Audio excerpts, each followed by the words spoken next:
Hare Krishna, devotees, welcome to Shloka Day. Today's Shloka number 40 of chapter 18. Natadaste prithivyam va Natadasti prithivyam va divi deveshu va punaha divi deveshu va punaha sattvam prakriti jair muktam sattvam prakrtijaya muktam yadebhyatribhir gunaihi. yadebhisyat visurgunaihi. Word for word meaning, translation and purport by His Divine Grace Srila A.C. Bhaktivedanta Swami Prabhupada Srila Prabhupada ki Jai. Na, Na, not, not, tat, tat, that, that, asti, asti, there is, there is, prithivyam, prithivya, on the earth, on the earth, va, va, or, or, divi,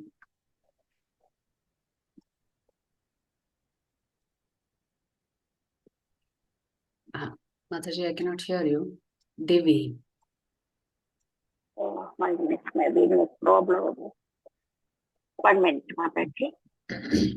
Divi, in the higher planetary system,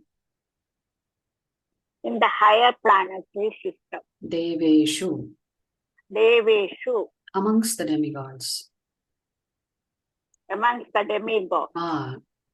Va, or, punaha, punaha, again, again, sattvam, sattvam, existence, existence. prakriti jaihi, Prakrtijaihi, born of material nature, born of material nature. muktam, Muktam, liberated, liberated. yat, Yet, that, that, ebhihi, yebhihi, from the influence of these, from the influence of these, syat, syat, is, is, tribhihi, tribhaihi, three, three, gunaihi, gunaihi, modes of material nature. modes of material nature. Translation: there is no being existing There is no being existing either here either here or among the demigods or among the demigods in the higher planetary systems, in the higher planetary system, which is freed which is free from these three modes from these three modes born of material nature. born of material nature. So we are concluding the jnana of a karma yogi in this particular chapter, where the Lord has gone through a detailed explanation of how the three gunas impact various aspects of our characteristics, right from knowledge to karma to karta to buddhi to dhriti to sukha. So this is the concluding verse for the shlokas all the way from 18 to 40, which have talked about the gunas. So here the Lord is of course saying none of us can escape the influence of the three gunas. Prabhupada writes a very simple line. The Lord here summarizes the total influence of the three modes of material nature all over the universe. Here the Lord has said even the devatas come under the influence of the three gunas. So if the devatas come under the influence of the three gunas, then certainly they are not the Supreme Personality of Godhead. So that is quite obvious. From another parampara. The Shvetashvatara Upanishad states that the material energy Maya is tricolored. Ajamekam lohita shukla krishnam bhavif praja shrijamanam sarupa ajo hyekyo jushamano nushete Jahatyenam bhukta bhogam majonyah. Material nature has three colors: white, red, and black. That is, it has three modes: goodness, which is white, passion, which is represented as red, and ignorance, which is represented with the color black. It is the mother-like womb of the innumerable living beings within the universe. It is brought into existence and supported by the one unborn Lord who is full of knowledge. God, however, does not consort with his material energy, in the sense that there is no relationship between the Lord and material energy other than that she is his servant. He independently enjoys the pleasure of his transcendental pastimes, but the living entity enjoys her and thus becomes bound.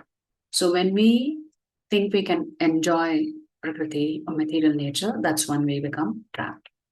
Maya's domain extends from the nether regions to the celestial abode of Brahma, which means all 14 planetary systems come under the influence of the three gunas. No one is exempt, including the highest personality living in the highest planetary system in Brahmaloka, Brahma.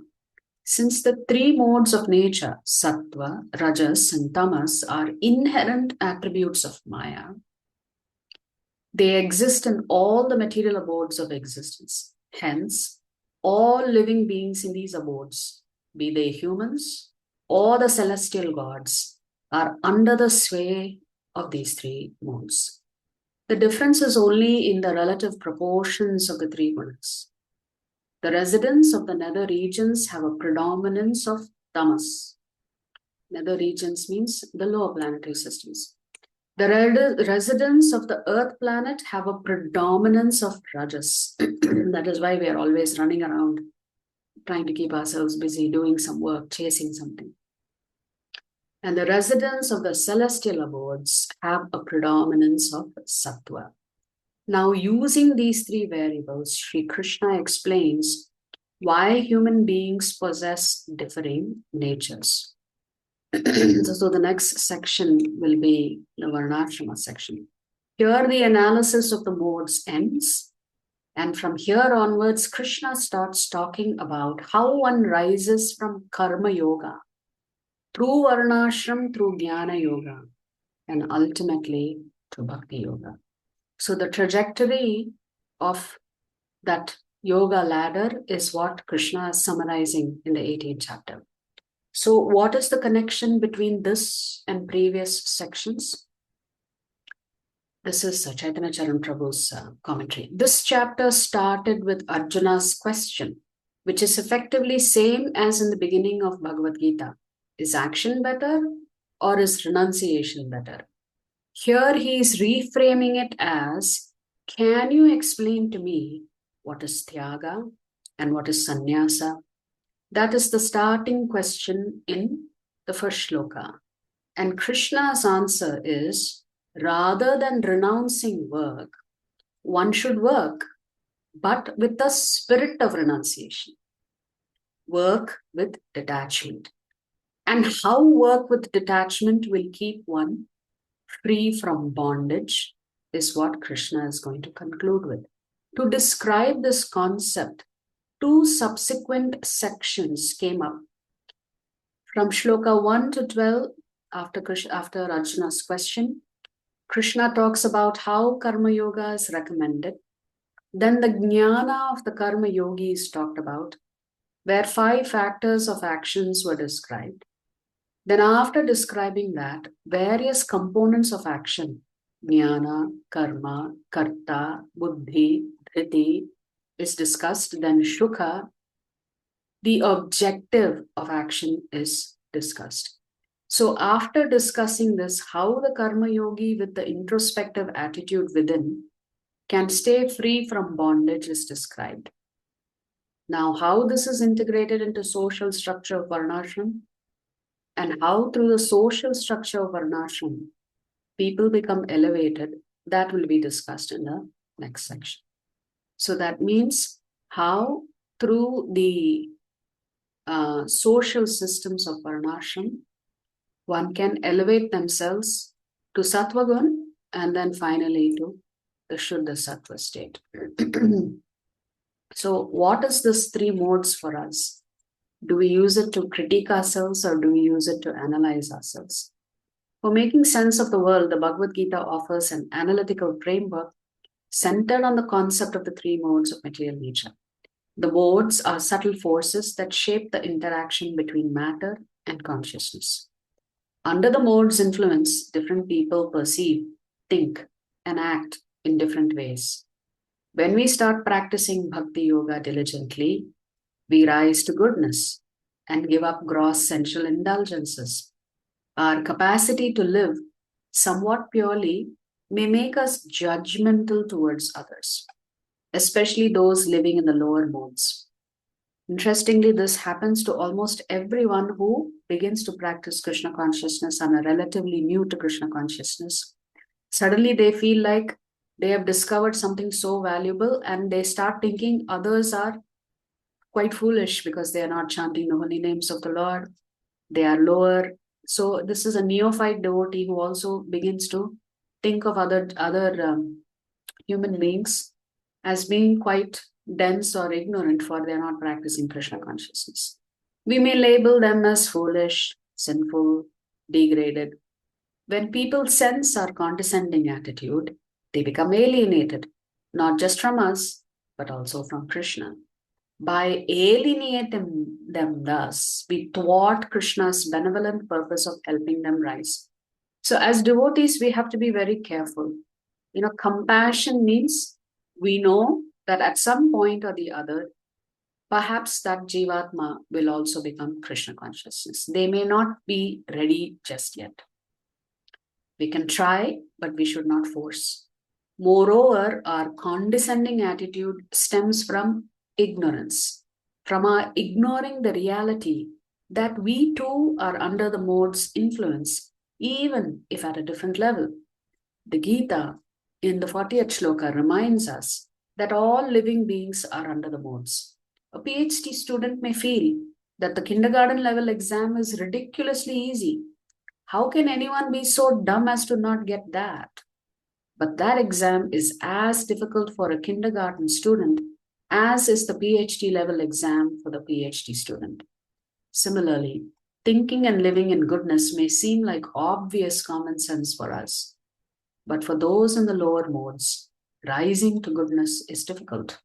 As challenging as is, say, rising to transcendence for us. Okay, so we have come, Chaitanya Chandra Prabhu is saying, we have come maybe to the stage of Sattva Gun, but we are finding it very difficult to get to the stage of pure goodness, right? Just like as it is difficult for us, it is difficult for those who are under the influence of Tamagun or Rajagun to come to the Sattva Gun stage. The framework of the modes is meant not to criticize, but to analyze, to understand who is at what level, and to thereby guide them towards gradual but manageable steps up from where they are. When we thus see empathetically instead of critically, people's behavior will start making increasing sense, and we will be able to offer them help that actually helps. So it's just a warning for us. Just because we are practicing Krishna consciousness doesn't mean that we are all pure devotees. Pure devotees don't criticize other Jivatmas. They go out of their way to help them in whatever way they can. So in the conclusion of this particular section from Shloka 18 to Shloka 40, Krishna is saying the three gunas pervade the entire universe. No one can escape the influence of the gunas. Of course, the Lord also says, if you become his devotee, then you can easily transcend, cross over into the spiritual realm. If you like our videos, please subscribe to our channel and turn on the bell notification. If you'd like to join our classes every day, please check the details in the description section of this video. We look forward to serving you.